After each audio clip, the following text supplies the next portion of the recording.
I wanted to show you guys with the Cervinis hood and the stock water nozzles for the windshield washer fluid. This is the stock one. I already went ahead and cut this piece off. But as you can see on here, this is where the stock nozzles go into. They clip in really easy like that, but you need to cut them down because this is where the water hose attaches to the nozzle, okay? A little shaky there, I'm sorry. But what's gonna happen is, this is too long. This is the stock one, okay? You're gonna have to cut this down. So I cut it off just past the piece here that had the foam on it. And what I'm gonna do is I'm gonna take this piece out. I'm gonna put this into here, right? And that's gonna make it short enough to fit into this other location for the water nozzle, okay? And if I feel up in here somewhere is my other hose for the water nozzle. It's up in there, and that'll attach to the end of the other one. So I'll show you guys what I'm talking about when I'm done. Okay, just like that, that nozzle's in, that's the end attached. The other one's over here on this side with the end attached. You snake I have the Roush hood stretch since this is a Roush, but you have this hole here that you snake this water hose up into there. It feeds the nozzles for the windshield washer fluid. So I'm gonna wire tie this or figure out a way to attach this here so that it stays up out of the way, and that way it doesn't get in the way of the mechanism there. So a little upset that I didn't know because I didn't read, but the hood painted, pre-painted from Cervinis fits great. Paint match is perfect, but the underside of the hood is the black gel coat. I was expecting that whenever you order the pre-painted hood that it would be painted under there. That's my fault. I didn't read it properly, but there it is. You make sure when you take your other hood off, before you store it, you take off that weather stripping that goes along the bottom there of the Cervinis hood. And also these pieces right here, these come off the stock hood. They attach perfectly to the Cervinis hood, and that's how it looks. So I have this other piece I'm gonna put on now, is the Air Diverter piece that goes up underneath there. It forces the air from the scoop into the hood, or I'm sorry, into the air filter box. So I'm gonna put that on now, and I need to get a cover for the filter itself, a water cover. They work really, really well. I've had them on a few other vehicles. I just don't like the way this looks with the painted engine cover on top of the airbox lid. So I'm gonna take it off and put on the air diverter to force air into there so it stays a cold air intake. Without the ram air forced into there, taking that lid off would keep it real warm in the engine bay and make it a warm air intake. So we're gonna take this off. We're gonna leave this painted piece on since I really, really like it. I haven't seen anybody else with one as nice as this. Some have had theirs painted, but not as nice as that, and with the custom badge that I have on there with my Roush serial number, stage 2.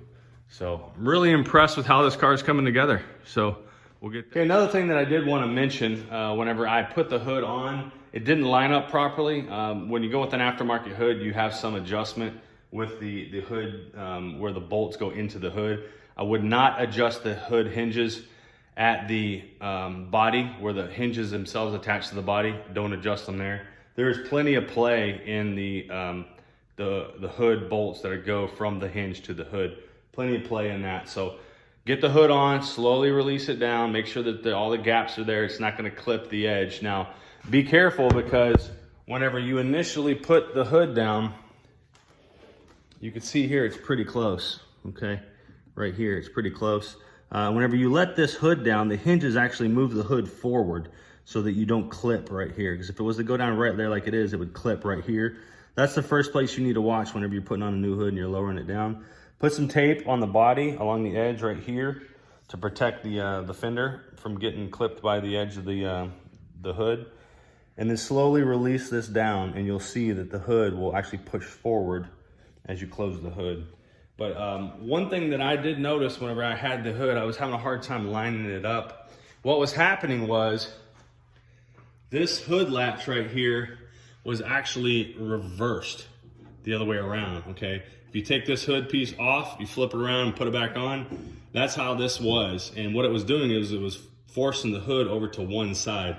I know it sounds funny, this looks like it's pretty much the same on both sides and it's bent the same way, but apparently it's not. So if you're having issues lining up the hood, whenever you actually close it, it actually will force the hood over to the left or to the right. Just flip this hood bracket around, this hood latch, and it should be good to go. I'm gonna show you what I'm doing here. I'm using this Marine 31. It's a gel coat, all-in-one gel coat polish and wax. I'm gonna try and polish up the underside of this hood. This is what it looked like before. You can kind of see all that dull, swirl, whatever.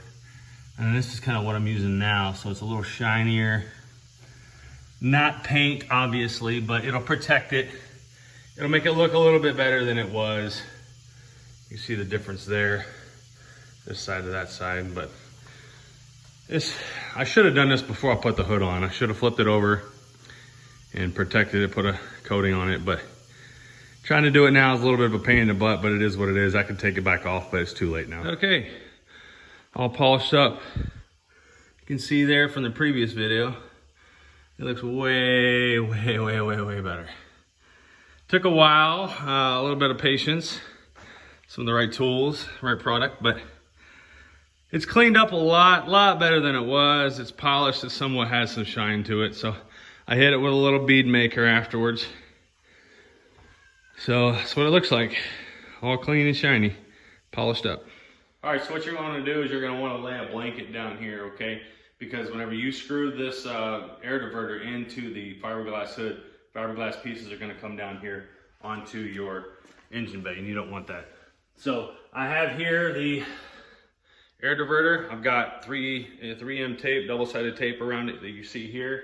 So what I'm gonna do is I'm gonna screw the initial couple screws into it, hold it into place, and I've already test fit it to ensure that it doesn't come down on my radiator cap here that sticks up a little bit higher and my engine cover, and it's fine. It doesn't make contact at all with that, so that's good. So we're gonna go up here and set it into place.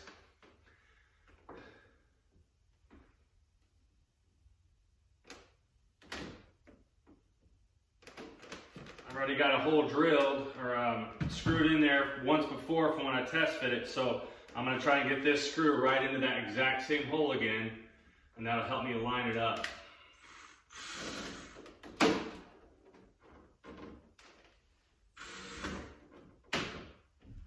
little bit off.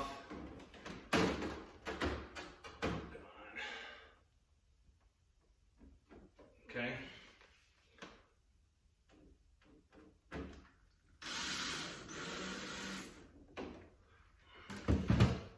I'm going to use the other ones here. Same thing over here on this one.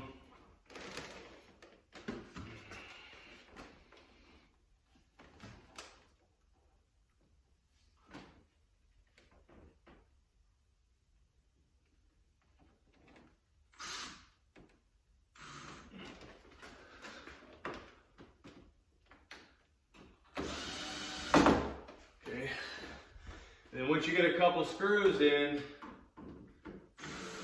you know it's where it's supposed to be, then you can go ahead and get the rest of the screws put in there. The 3M tape's going to hold it up against the hood, so it'll stay in place for you. And these are self-tapping screws. Show you here. Self-tapping screws, so they're going to go right in to the fiberglass really well.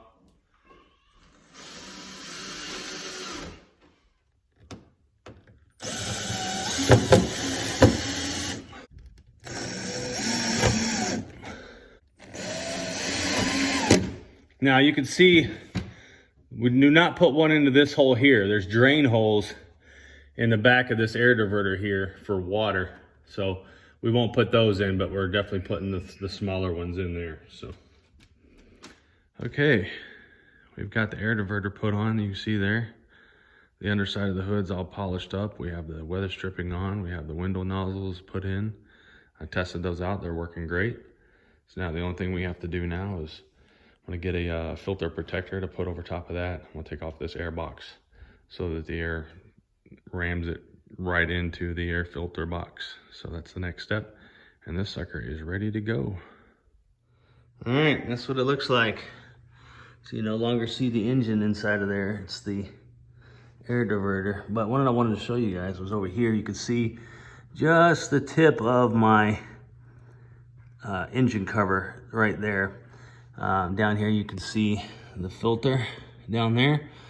So I need to make sure that I don't put anything in between the engine cover and this air diverter. So I wouldn't want to put anything on top of the engine cover anyway, but around the edge there for sure, I want to put some weather stripping. So that's what it looks like inside. That's where the air goes down into the air box. So it'll be all black in there, so it won't have any color, which is good. It's fine with me. So there we go. Check this out. Isn't this awesome? Look at it. Blue and purple. When the sun comes in this window over here and shines on the car, don't mind the dust. It's super dirty. But isn't that just a neat shot? Purple on the fender, blue on the hood. That's really cool. Whenever I step in the way and the light, it goes back to blue, and it's a really good match. You can see here on the color that Cervinis did.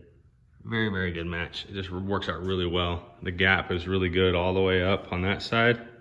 And if we come across to this side, got the same gap up there. So it's nice and even. It's about the normal gap that a stock hood would have anyway. So just wanted to show this piece here. Pretty cool. Okay, now you see here I have the Cervinis hood without the air vent in it. Now I've already completed putting in this side over here that you can see, matte black vent. And I need to put this one in. This is where the air comes out of the hood from underneath, extracts out of there on the hood. So what I am doing, you want to make sure that you do, is using this 3M tape. This is how it attaches around the edge, okay? And it goes on there. All right, I need to go and get some more before I can finish this one up. But this is the adhesion promoter I'm using. You just spray it onto a rag like you see there. Wipe down the edges and then put your 3M tape on there.